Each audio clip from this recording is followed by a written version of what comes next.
Magandang araw sa atin lahat mga kababayan, saan man panig kayo ng daigdig naron. Dito na naman tayo sa another episode ng ating vlogs, Badong Ratiles po. Pag-uusapan natin ngayon, ito po no, yun pong pagbati no, ni dating PNP Chief General Torre dito po kay Tatay Digong. Medyo nakakakilabot kasi parang very apologetic, ah. Ang basa ko rito, ah, "Ramdam mo na ba General Torre?" Alam niyo tayo siyempre dati isa sa most hated natin si General Torre. Pero ngayon po na-realize natin na, hindi naman po talaga siya yung power player dun 'no. Siya lang talaga yung nag-implement. Kumbaga, pero hindi po natin siya sasabihin na absuelto. Hindi naman po sa gano'ng gano'n po natin nakikita.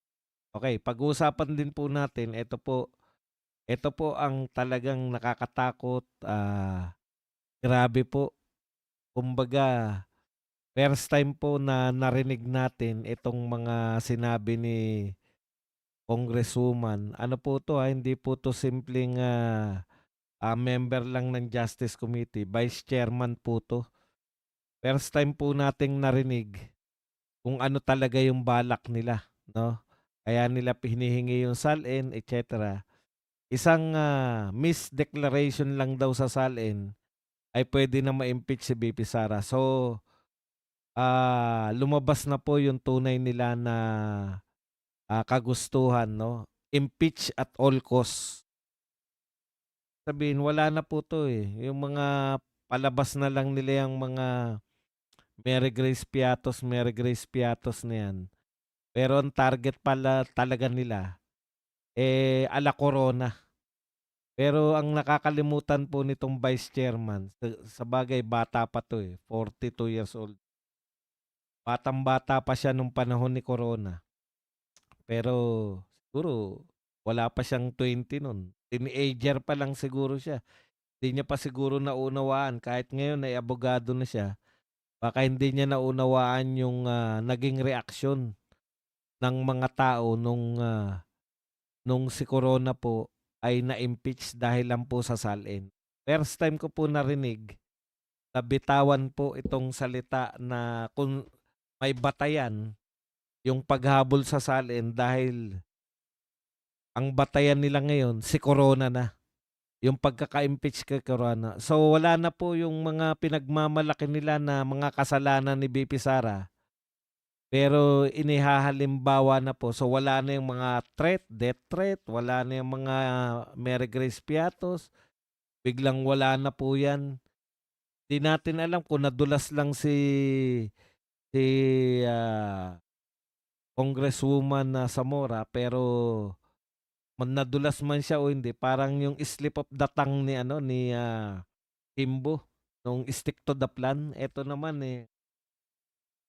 sinabi niya po na Corona. Alam niyo po, Congresswoman Zamora, napakasama po ng pagkaka-impeach kay Chief Justice Corona hanggang sa huli po. Eto po, nakita po yung malaking pagkakamali ng impeachment court dito po sa impeach nila o pagtatanggal nila bilang Chief Justice kay Corona ay, matatatak po 'yan 'no. Hindi po 'yan nakaka-proud na kasaysayan ng impeachment. Taliwas sa gusto mong palabasin na Congresswoman Zamora, 'yan po ang isa sa mga nakakahiyang idinulot ng impeachment na pinagpasyahan ng mga pulitikong tao na ang isang, Chief Justice ay tanggalin sa puwesto at, indirectly ay masasabi natin na ano po, naging dahilan ng kanyang kamatayan. Indirectly, kasi may sakit na siya at that time, baka nagpalala. Pero never po, sa totoo lang, nagulat po ako Nagulat po ako wala pong ano, opo live tayo. Kailangan natin maghanap buhay. Hindi, nagising ka alam mo na dapat ka nagla-live, pero dahil wala ka na sa oras, nagdalawang isip ako kung la-live ba ako o hindi na. Napagpasyahan po natin na mag-live na lang kasi mamaya pa rin naman ako makakatulog. Okey, sa madaling salita,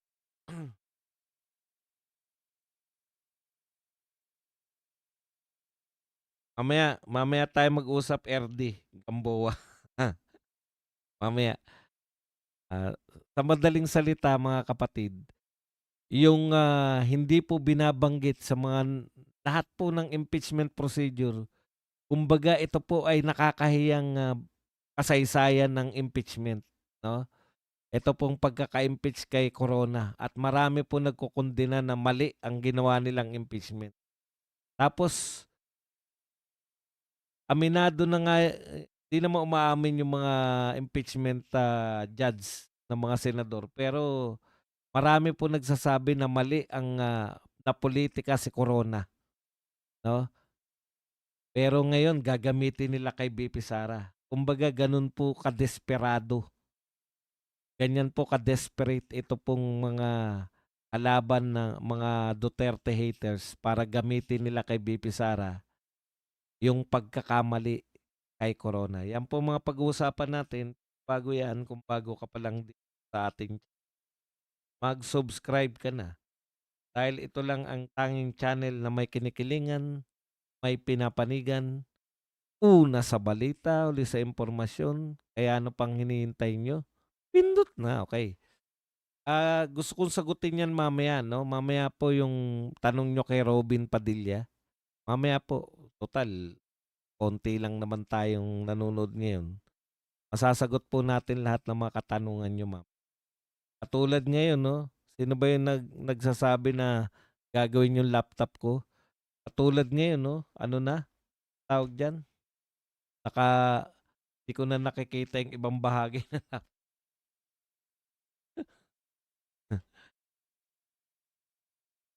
Balik na naman ako rito sa pagtingin dito sa ating, anong tawag diyan,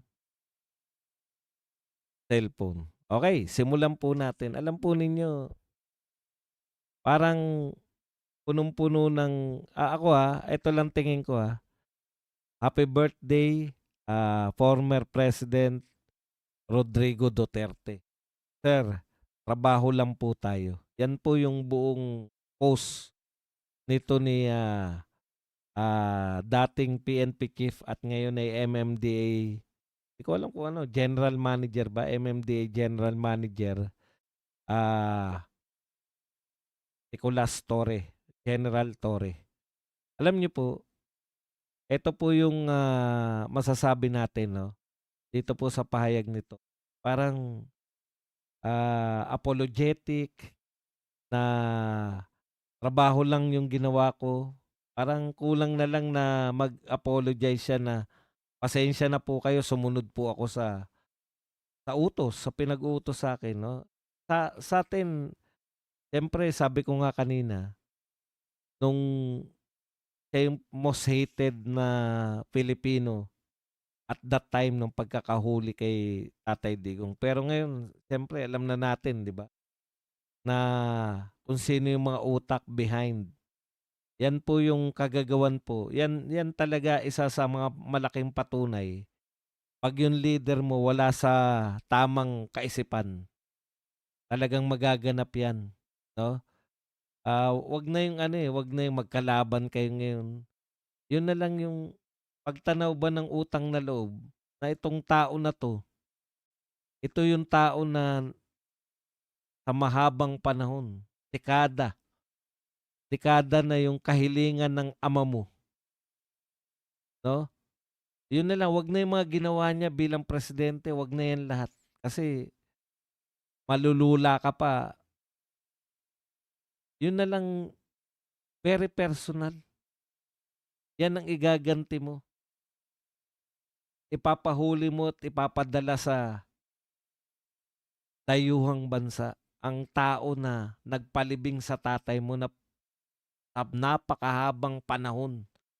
Walang walang matapang na presidente before him, before, PRRD. Wala pong nagtangka dahil takot. Karamihan po sa karamihan po sa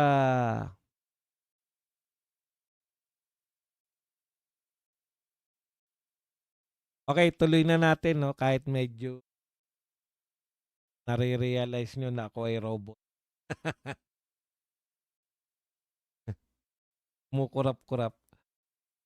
Nasaan na tayo? Dito po kay Torre, 'di po ba sa ganyan pong salita na, dati ang tapang-tapang sabi, ngayon, "Happy birthday po sir, PRRD. Happy birthday, former President, Rodrigo Duterte sir. Trabaho lang po tayo." Ibig sabihin, apologetic siya na at the same time nagpapaliwanag na yung ginawa ko sa'yo ay trabaho lang. Ako sa'kin, balang araw ang may diyan sa mga 'yan, kasi yung iba po sa mga nagpakulong kay Tatay Digong kumbaga ang least guilty 'no? Pasensya na po kayo kasi hindi po tayo puwedeng sumigaw ngayon at, magagalit yung mga kapitbahay natin. Kaya pagtiyagaan niyo na lang po pagtiyagaan niyo na lang po muna 'yan, nag-rec channel. Kung ano na lang po, sige ano na lang muna, tutok ko muna rito, 'yan.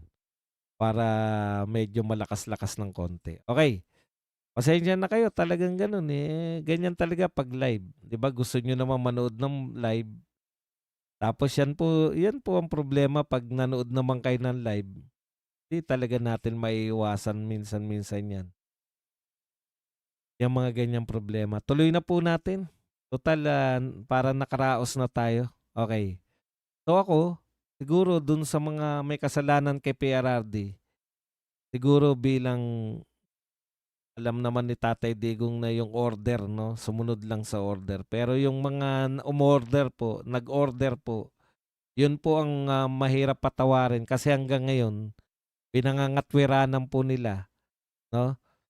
Hanggang ngayon, ah, akala nila tama yung ginawa nila. Kasi yung pahayag na yan ni General Torre pag-amin na yan, eh, kahit hindi niya sinabi, mali po sir na kayo ay dakipin pero trabaho lang, eh." Pero ako tingin ko, yan na yan, very apologetic siya sa sinasabi niya na yan. As a gentleman and, ah, 'di nga pala siya soldier, gentleman and, police officer, eh, talagang trabaho po nilang sumunod. Hindi ko po sinasabi na 'wag tayong magalit. Kumbaga sa total Semana Santa ngayon, kumbaga sa kasaysayan ni Jesus, para siyang si Judas. Na na-realize ni Judas na mali yung ginawa niya. In fact, nauwi sa pagpapatiwakal, 'di ba? Pero gano'n pa man, habang buhay ng tatak sa kanya 'yun. Habang buhay na siyang, kinamumuhian ng, Kristiyandom. Gano'n din po 'to si Torre. Ano man ang sabihin niya ngayon, maliban siguro kung titistigo siya laban sa mga amo niya, et cetera, balang araw, eh, malalaman po natin 'yan. Pero so far, parang para siyang si Judas na malaki talaga yung naging papel niya sa pagkakadakip. Pero alam po natin na hindi siya yung mastermind. Alam po natin na hanggang ngayon yung mga mastermind tuwan-tuwa na wala na si PRRD. Tuwan-tuwa o baka hindi lang talaga nila naaarok dahil iba na yung kulta ng utak. Ganun talaga 'pag hindi mga normal. Sabi ko nga sabi ko nga, 'di ba, anong uring normalidad yung kaisa-isang tao na yung huling kahilingan ng tatay mo na malibing sa libingan ng mga bayani, siya lang po yung naglakas loob, si PRRD lang po yung naglakas loob na presidente na mag proper burial sa iyong ama, eh, itong igaganti mo. Ang katwiran yan, eh, hindi mo po puwedeng sabihing wala kang say diyan. In fact, pagkahuli ni PRRD, si BBM po ah, nag-press con pa, 'di ba? Na in-announce niya na nahuli na. Nasa biyahe na papuntang Dahig si Tatay Digong. Okey, punta na po tayo rito sa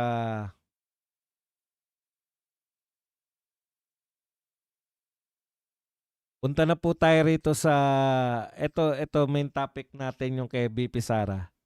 Alam po ninyo na sa mga hindi po nakaalam nung impeachment ni Corona, medyo vague pa sa inyo. Ganito po ang nangyari dun. Gusto nilang tanggalin si Corona, salin po kaya sumikat yung salin na yun, eh. Pagkatapos po nun, nung natanggal na po siya sa pamamagitan ng salin, ibig sabihin po, mayroong item dun sa salin na hindi nakadeklara. So, ipinagpapalagay na ill-gotten wealth, may ill-gotten wealth siya.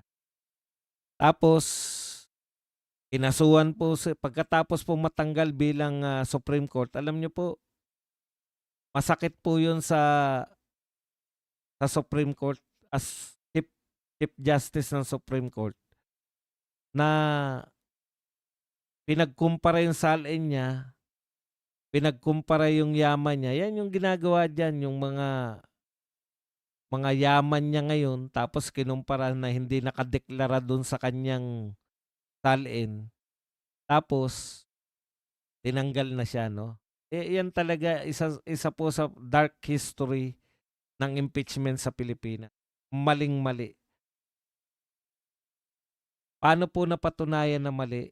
Pagkatapos po ng impeachment, kinasuhan po si Corona ng sari-saring kaso tungkol po sa mga binintang sa kanya.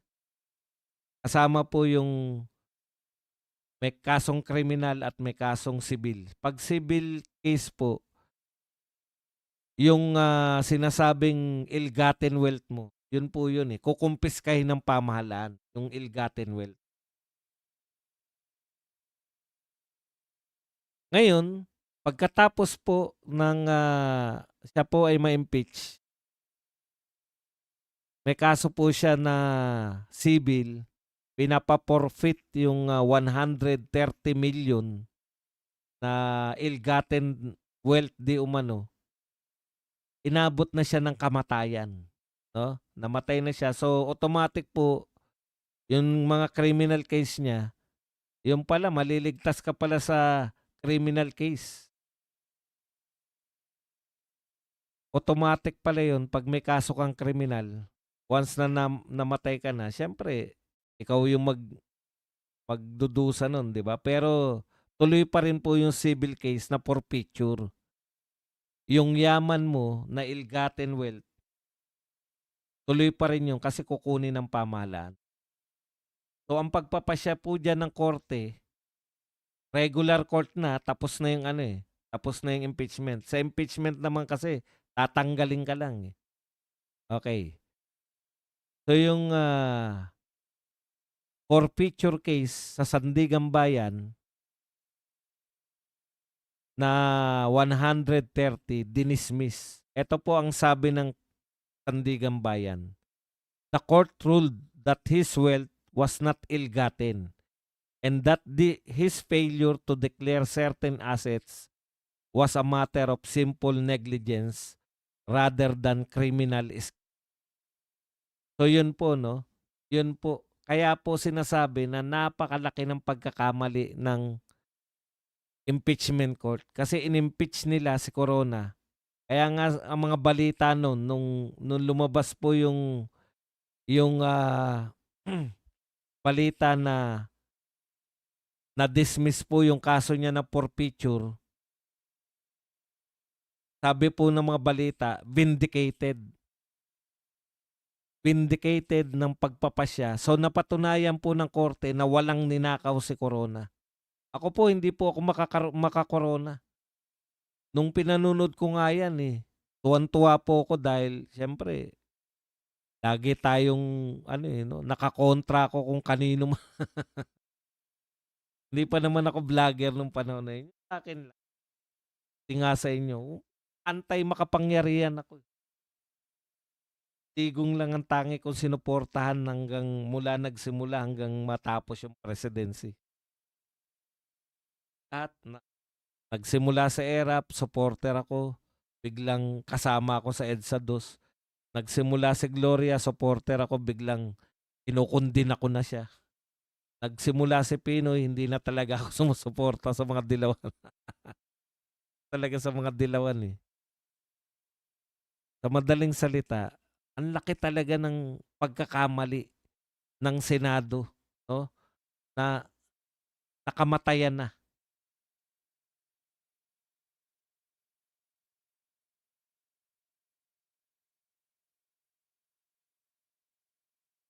Nakamatayan na po ni Corona yung ano, yung tawag dun, yung, na hindi niya inabot na vindicated sila sa korte na wala silang ninakaw. Ngayon, kaya po walang nagbabanggit ng Corona impeachment, ah, dahil ang Corona impeachment, ang kahulugan po ng Corona impeachment para sa maraming Pilipino, yan po ay pagkakamali. Napatunayan ng normal na korte na walang ninakaw si Corona, pero tinanggal siya sa posisyon bilang Chief Justice. At sa sama ng loob ng tao, ako, yun talaga naisip ko, eh. Sa sama ng loob, kinamatayan na ni Corona yung ang laki pong pagkakamali yan ng impeachment court. Hindi na nga po halos binabanggit yan, eh, kaya gulat na gulat ako rito kay Zamora nung sabihin ng Vice Chairman ng Chief ng Committee of Justice na may precedents na, kaya nila hinahabol yung salin kasi wala po silang maipaliwanag, eh. Ang galing po ng mga bumabati ko sa kanila, eh. Bakit niyo hinahabol yung salin? 'Di ba ang tanong sa kanila, may demanda ba si VP Sara sa salin? Bakit niyo nabanggit ba, may naka-attach bang salin doon sa reklamo kay VP Sara? Wala naman pong reklamo sa salin, eh.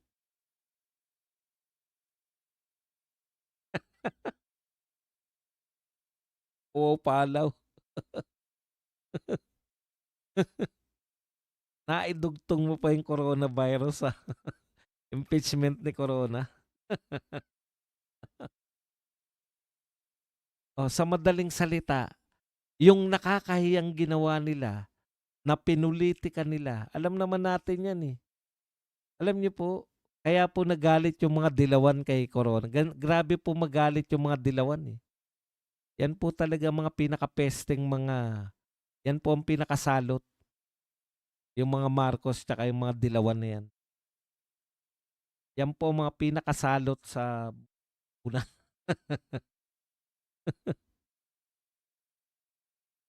Sa madaling salita, takang-taka talaga ako rito kay Zamora. Yung nakakahiyang, ah, nakakahiyang, ah, kasaysayan ng impeachment.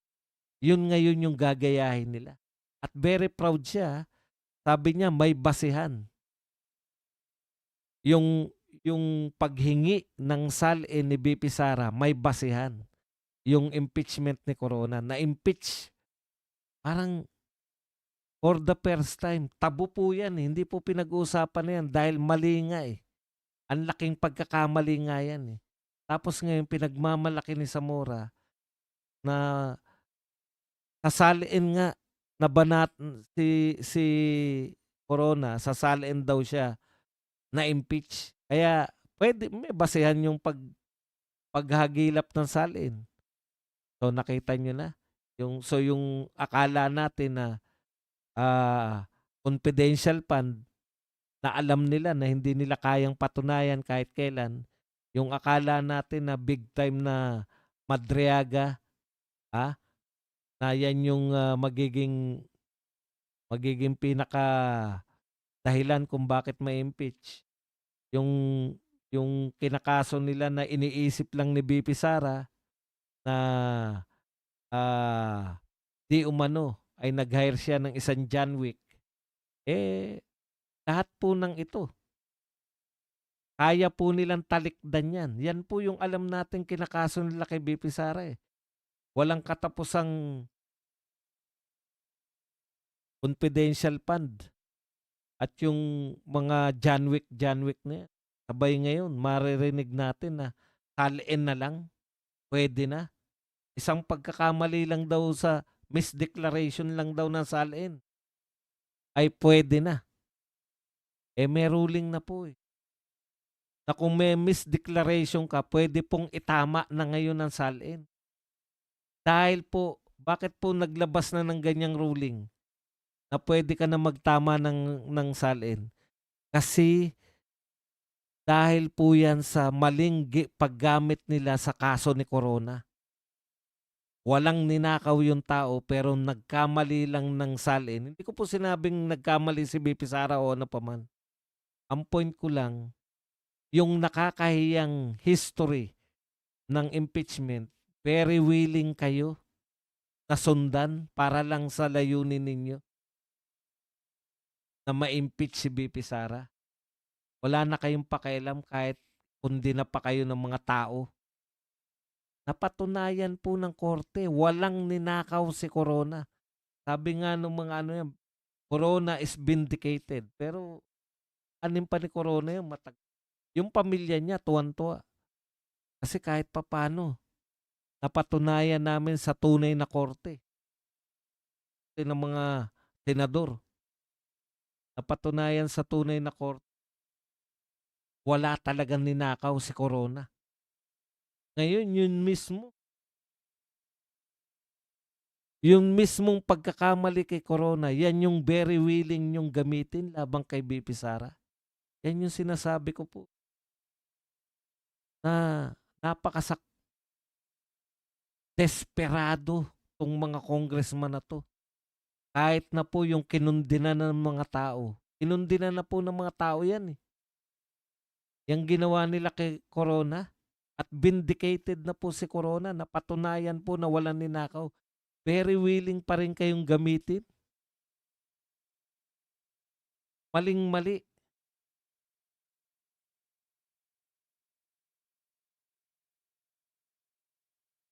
Maling-mali po 'yan, Congresswoman Zamora.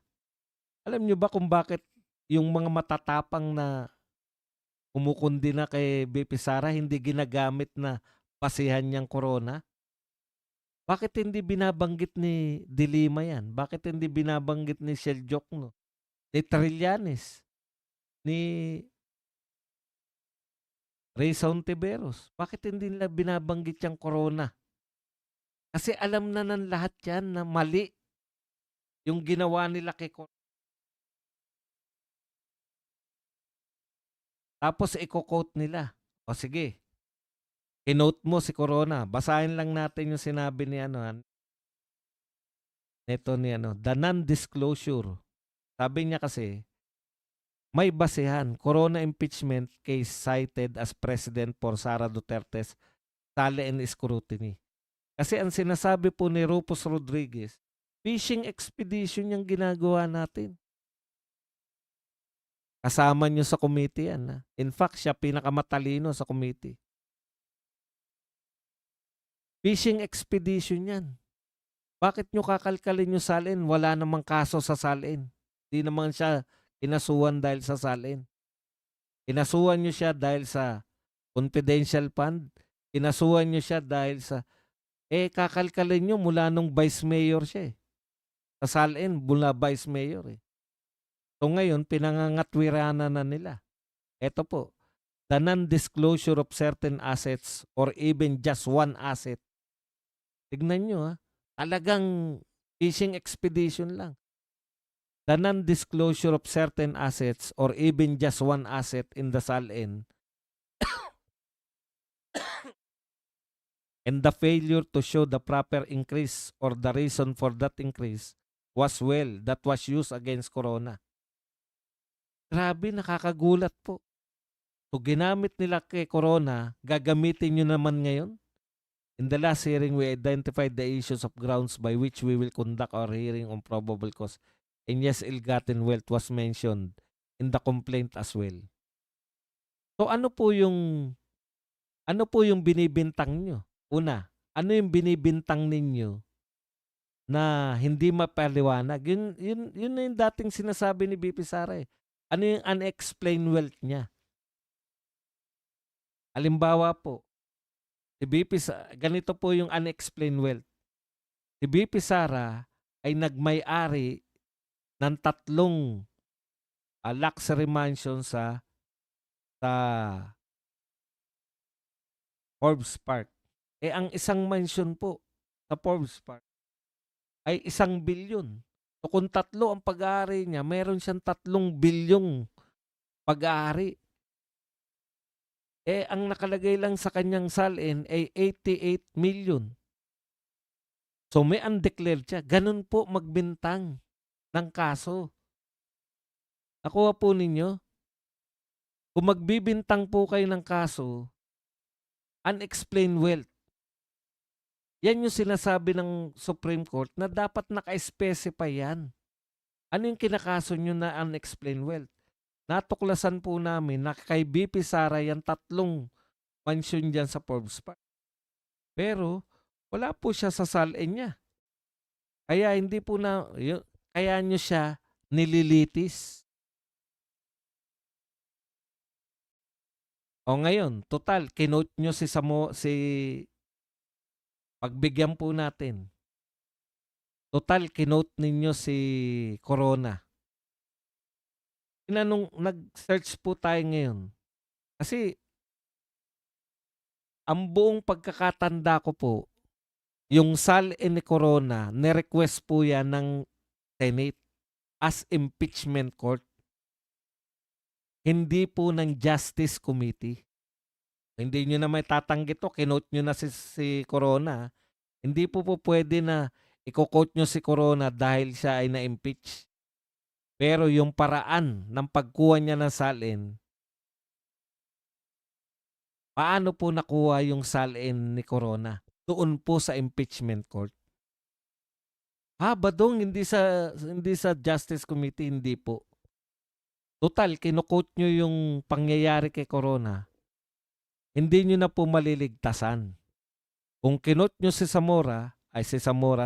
Corona, yung nangyari kay Corona, ang tanong naman namin, paano na-acquire yung salin? Sa Justice Committee ba? Hindi po. Sa impeachment court. So babalik pa rin tayo sa argumento na tama ba yung ginawa ninyo, ginagawa nyo ngayon, na kayo po ay nagpapasabpina ng salin? Yun po kasi, kaya po ako nag-research ngayon. Ang recollection ko, ang salin ni Corona lumabas na sa impeachment court. Kaya nga may nagbiro pang senador eh. Tignan nyo, para kayong mga hayok na hayok. Hindi ko alam kung si Miriam yun. Na para kayo nakakita ng nung lumabas yung salin. Nung binigyan sila ng kopya, yung prosecutor, yung mga congressman nagyan ng kopya, parang hayok na hayok silang inumpara kagad. Mali ang pagkuha ninyo ng salin. Sa Corona na, kinukot nyo na yung Corona. Paano nyo ngayon yan?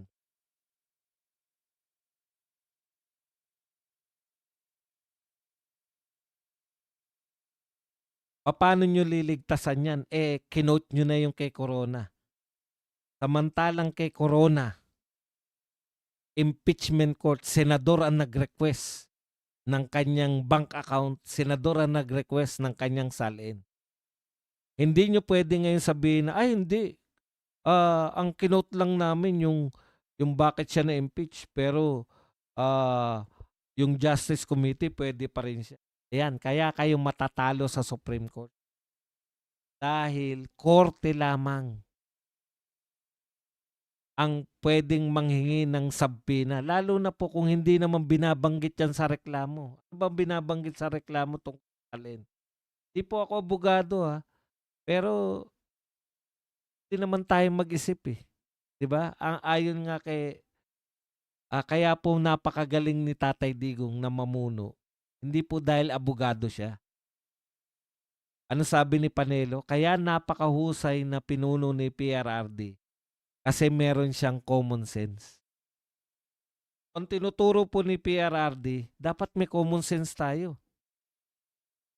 Kaya siyempre too late na, putya, ma malapit na ako maging senior, Ngayon pa ba ako mag-aabogasya? 'Di na po. Pero may common sense. Kinote niyo yung kay Corona. Ang balik namin tanong sa inyo, ang tanong, Justice Committee ba yung nanghingi ng salin ni Corona? Hindi. So, ang nanghingi po ay impeachment court.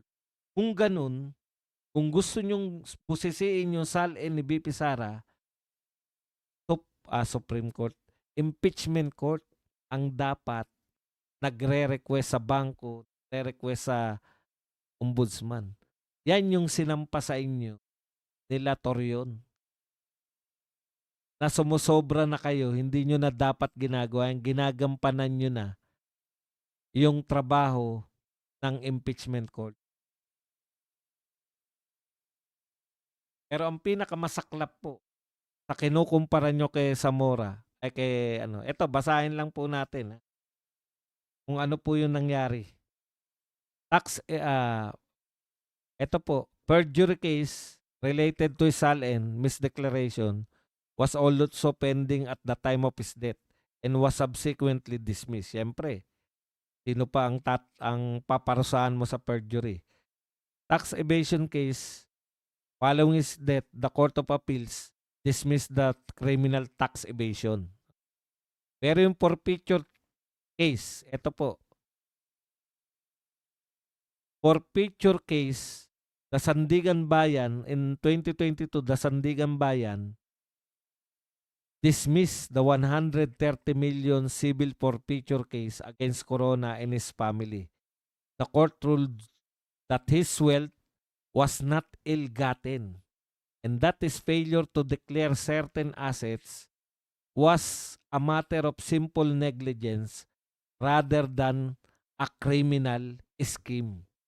So, ibig sabihin, yung kino-quote ninyo kay Corona, na si Corona ay na-impeach, pinatutunayan po ng korte na dapat hindi na-impeach si Corona dahil sa salin.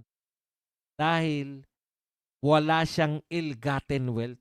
Yun po ang sinabi ng korte. Akanta ka talaga ako. So, ibig sabihin ngayon, kahit pala walang ill-gotten wealth si BP Sara, kayong nakikita, gagamitin nyo yung ginawa kay Corona na misdeclaration lang, simple negligence lang. Negligence lang po na hindi na ilagay kung ano man yun. Hindi po, patutunayan nyo rin ngayon dahil may court order na kahit wala pa yan dyan sa salin. Kasi ako gumagawa po ako ng salin. Mahirap pa po akong tao. Nung ako po ay government official, dalawa kasi, isang salin nyo lang mag-asawa . Yung ba naman, halimbawa, nailagay ko nung salin nung nung nakaraan taon, na nakapaglagay ako doon na hindi ko lang nabago yung utang. Siyempre, nakakapagbayad ka sa pag-ibig, di ba? Utang mo yan . Dapat nababawasan yung utang. Yun po ang tawag po doon. Hindi po yun nag-misdeclare ka dahil ikaw ay magnanakaw. Na-misdeclare ka dahil nagkamali ka lang at pwede na pong i-correct ang salin. Dahil po sa famous na kaso ni Corona na ang laki po ng kanilang pagkakamali.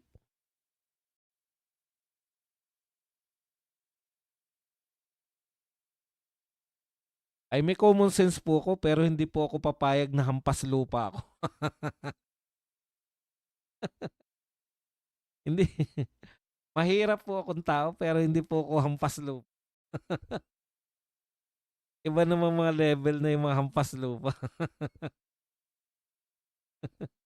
Ba't pa ako nagtatrabaho kung hampas lupa rin, gano'n. Huwag niyo po masyadong abahin yung sarili niyo. Ngayon po, nung una po yung salin, lumabas yang kay Corona, yung impeach si Corona. Putya, ingat na ingat kami. Nung mga bagong issue po yan, salin, eh. Ingat na ingat po kami diyan. Kasi, baka makasuhan tayo nito. Pero nung na-realize po ng mga inampalan na ang mga gumagawa ng salin ay tao lang, baka nagkamali, pinapayagan na pong i-correct ang salin. Di ko alam yun dahil po sa malaking pagkakamali nila na naging dahilan, nagpadali sa buhay ni Corona. Gusto po nilang i-correct yan na pwede nang mag-correct ng salin dahil tayo yung mga tao lang.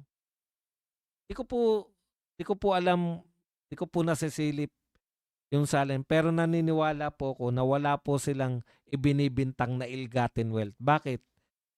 Putya yung Mary Grace Piatos nga na wala naman talagang kaso, eh. Yung Mary Grace Piatos nga na yung confidential fund nga na hindi naman talaga illegal, eh. Inuulit-ulit nila ilang taon na, eh. Yan pa kayang may nakita silang ill-gotten wealth? Alam niyo kung gaano katindi utak niyang mga yan? Putya nung araw nga, eh, buti nga tinigilan na nila, eh, yung may nagtsismis na si VP Sara daw, eh, pinatigil yung naalala niyo yun? Pinatigil niya raw yung, traffic sa Commonwealth dahil dadaan daw si VP Sara. Ang laking issue na sa kanila yan noon, eh. Basta lahat po, yung wala ngang H yung pangalan ni VP Sara, eh, ang laking issue sa kanila, yan pang may ill-gotten wealth siyang pinagbibintangan nila. Wala po talagang kaso yang mga yan. Ang nakakahiya po, ang tagal nilang inalagaan, confidential pa, tagal nilang inalagaan kung ano-ano, mauuwi lang po pala sa salin. Diyan lang po pala talaga yung salin.